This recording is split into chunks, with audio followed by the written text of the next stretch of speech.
As a Band-Aid for this. We've got some downstairs. It starts when you say we and know who you mean, and each day you mean one more. Now, when you say we, who do you mean most often?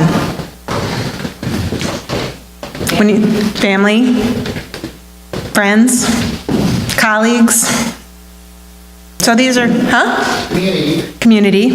So these are smaller groups, so we're talking, family, friends, work colleagues, we're talking a few. And with a few, I'm certain you're able to confidently speak for one another. You're all always on the same page. You have exactly the same opinions. You march in lockstep. You maintain absolute peace and harmony in your families and your circles of friends, right?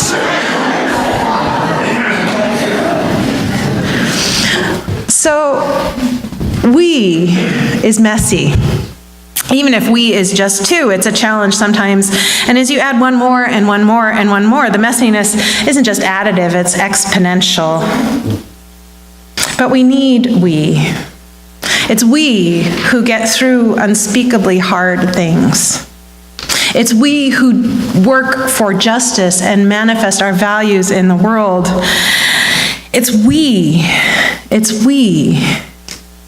that can create the world that's worthy of our children. So there are only a little, if we're using the word we to mean Unitarian Universalism, there are only a little more than 100,000 of us here in the United States, which really isn't very many. If we didn't form coalitions with other faith communities and organizations, we would be completely irrelevant. But as we form those coalitions, as we keep expanding our circles and making the we mean more and more, it gets a little tricky. Whenever individuals come together to form a we, there's sacrifice involved. And Unitarian Universalists don't always like sacrificing our unique identities. Mohan Embar recently published this responsive reading for Unitarian Universalists. I'm going to have Suzanne come up here to help me. At some point, you'll figure out your part and you can do it. So here's the responsive reading for Unitarian Universalists. You don't like responsive readings. We don't like responsive readings. Responsive readings run contrary to everything you believe in as a Unitarian Universalist, because instead of formulating your own thoughts and opinions in your own unique way, you simply repeat words that I have chosen for you. Like a store-bought greeting card, responsive reading saps us of the ability to choose the words and expressions that we ourselves would have chosen. Look, I can make you moo like a cow. Moo. Or bleat like a sheep. Repeat after me. I will never, ever mindlessly repeat words that someone else has chosen for me. I will never, ever mindlessly repeat words that someone else has chosen for me. And I will always take charge of my thoughts by formulating them in my own unique way. And I will always take charge of my thoughts by formulating them in my own unique way. Thank you.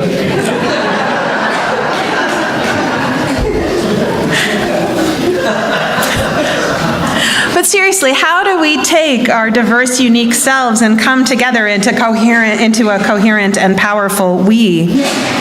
Now, the basic tool for moving from I to we is, of course, communication. Mostly for communication, we use words, but there's a lot that happens non-verbally as well. That's why email and social media are so fraught with pitfalls and conflict. But if we're being honest, even communicating in person has challenges. I think of it as a game of operator. There's something in my heart wanting to be communicated, but first it needs to get sifted through my filters, which include biases and wounds and blind spots, cultural understandings and misunderstandings, etc. So that means that what comes out of my mouth is already misshapen. or altered, and it gets further destabilized in the air by some mysterious process, and then it has to sift through the filters, biases, wounds, blind spots, cultural understandings and misunderstandings of the person I'm trying to communicate with. And it's a miracle, really, when you come right down to it, that we connect with and understand each other at all. This process is imperfect, but it's the only game in town. When we communicate, and there's a difference of opinion, sometimes we wind up compromising. So what I did was I sort of made a list of all of the tools that we use to get from I to we. So the first one is communication, the second one is compromise. And it feels as if compromise is a dirty word in politics these days. But in everyday life, compromise is something we do all the time. One person expresses opinions and needs, the other expresses theirs. There's a distance between the two positions. Out of care and respect for the person we're in relationship with, we move, we shift. And one of the complicated things about compromise is that the amount of movement often isn't balanced or equal.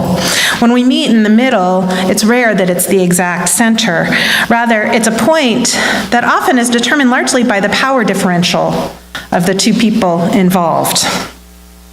The default mode is that the more powerful person gives a little less, and the less powerful person gives more, which actually points at the first place where we need a we.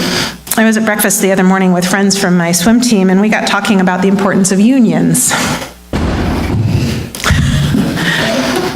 The employer has more power than any one individual employee, so collective action balances the scale. The compromise winds up being a little bit closer to the middle. I wonder, though, what the world would be like if rather than using our power to maintain our position, we deliberately chose to do the opposite. Which is to say, in situations where we have more power, what if we were to acknowledge that truth, that we have more power in this relationship, and deliberately choose to move closer to the person we're compromising with? This is how we dismantle systemic oppressions. We become aware of our power and privilege, and then we choose to use that power and privilege to shift the conversation in the direction of the oppressed. The question shifts from, how do I get that person to do what I want them to do, to how can I shift the conversation to support this person? How can I move? Can I meet them where they are? Can I truly stand in solidarity rather than trying to maintain my own comfort or status? Now, sometimes, of course, there's no way to meet in the middle. So another skill on my list of ways to create a we, then, is learning how to agree to disagree. Coalitions aren't built of identical people with identical priorities. Rather, they're built out of diverse people with diverse perspectives who find common cause.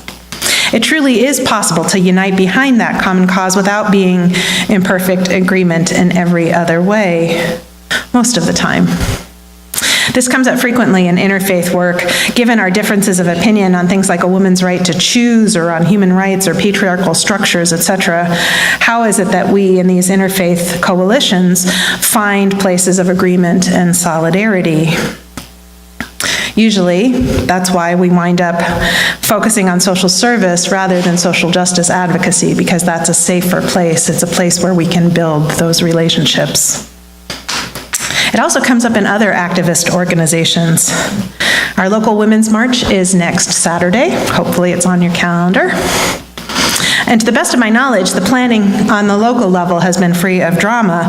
But on the national level, if you've been following it, there's been a huge controversy around the support some of the leaders extended to people who espouse anti-Semitic views.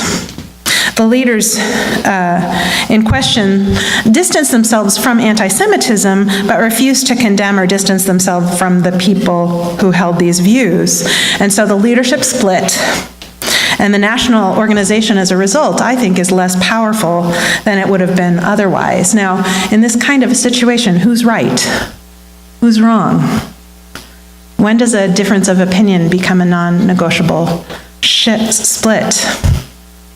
I don't have answers to any of these questions. I just lift them up for us to think about.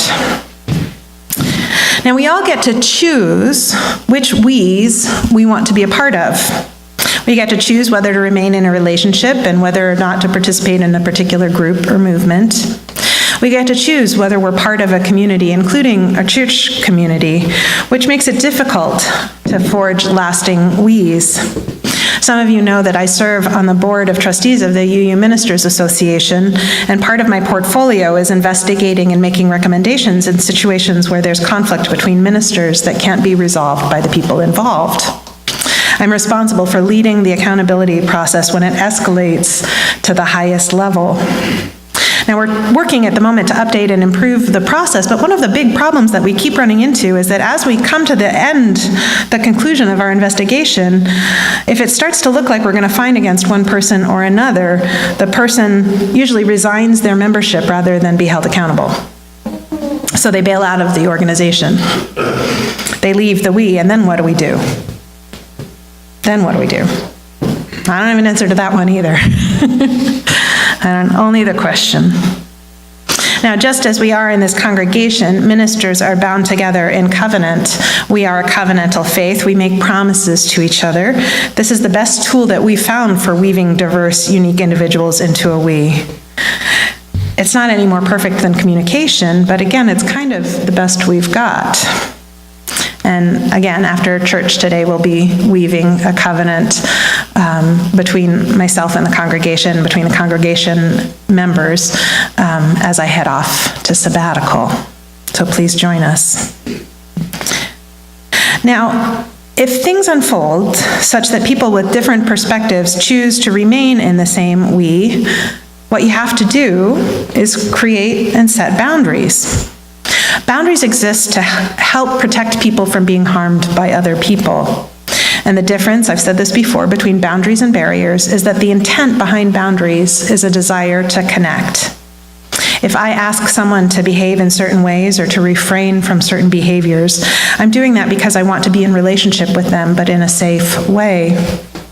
The challenge with boundaries is that when we try to set them, sometimes the person we're trying to set them with experiences it as an attempt to control them or attack them.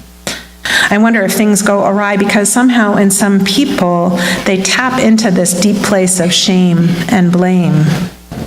And then I wonder, can we unhook that connection? For myself, when I'm in a conflict situation and requests are made of me, I try to be appreciative and grateful. I mean, you're telling me what you need from me in order to connect and feel safe. That's a gift. Clear and healthy boundaries are awesome. It's like having an instruction manual for this particular relationship. And I don't know about you, but sometimes I really wish I had instruction manuals for everything I have to do in this world. The youth community in Unitarian Universalism navigates these waters better than most adult communities, I think, in part because they've managed to unhook that shame and blame circuit. For example, you know how some groups are uncomfortable because you have a few people who dominate the conversation and drown out other voices? We've all been in groups like that, right? So the youth have this really simple rule they call step up, step back. It's a part of every youth covenant I've ever seen. With no judgment attached, they ask each person to acknowledge to themselves whether they tend to be someone who steps up and speaks easily and frequently, or someone who steps back and tends to keep to themselves. People who normally step up are asked to try to step back more. People who typically step back are asked to try to step up more, and the whole group monitors the health of the interactions to make sure that all voices are heard. It's simple, but it's lovely. The youth also have a system for managing microaggressions. Now, y'all know what I mean when I say microaggressions, right? Here's the definition, just in case. A microaggression is a statement, action, or incident regarded as an instance of indirect, subtle, or unintentional discrimination against members of a marginalized group. In other words, somebody says or does something that another person experiences as harmful. In youth spaces, these situations are handled using ouch, oops. The person who found something problematic says, "That was an ouch for me," and then explains why. The person who said or did the problematic thing says, "Oops," no defensiveness, no explanations, just, "I get it. Thank you for being brave enough to tell me how you experienced my actions or words. I've learned from you and I will do better in the future." period. If part of being we is managing the complex dynamics and finding healthy ways to communicate and be in relationship, another key part of being a we is making decisions. Here's a joke. Christians have the Bible, Jews have the Torah, Muslims have the Quran. What is the Unitarian Universalist holy book? Robert's Rules of Order.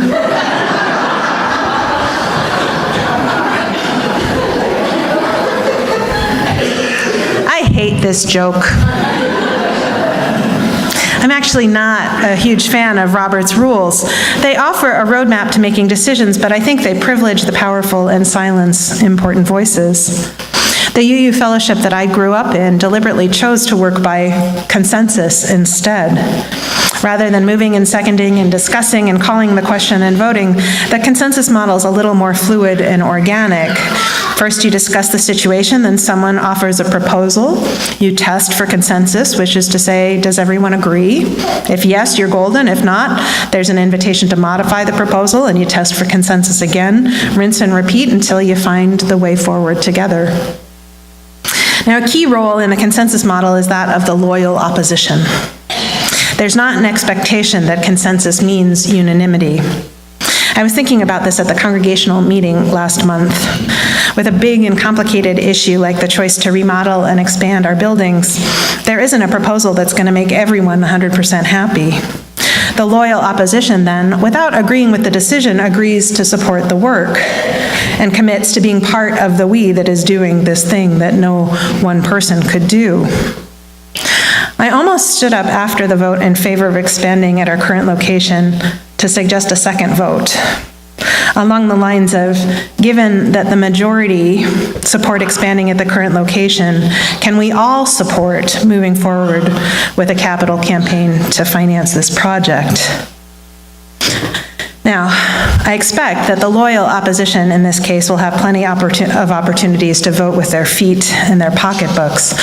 But you know what I'm saying? That there could be a step there to say, okay, are we all on board? Being part of a we, as I've said already, requires sacrifice. We don't get to have our way all the time. Sometimes we compromise, sometimes we accept limits on our behavior. Sometimes we support decisions we don't agree with 100%. But what we get in return is collective bargaining power and strength. We get wisdom, maturity, personal growth, and collective evolution. I think it's worth it. Don't you? It starts when you say we and know who you mean, and each day you mean one more. I invite you then into adopting each day one more as a spiritual practice. It starts with gratitude for what is, for all that we have, and from that place of appreciation, we open and offer radical hospitality to the people we meet. Rather than saying, you're welcome here and this is how we do things, we say, you're welcome here. How can we change things so that you feel at home? Then we live with the discomfort of that change. We keep learning and deepening our understanding, rinse and repeat over and over again, until our we has no limits of us and them, and encompasses the whole human family. So be it, and so may it be.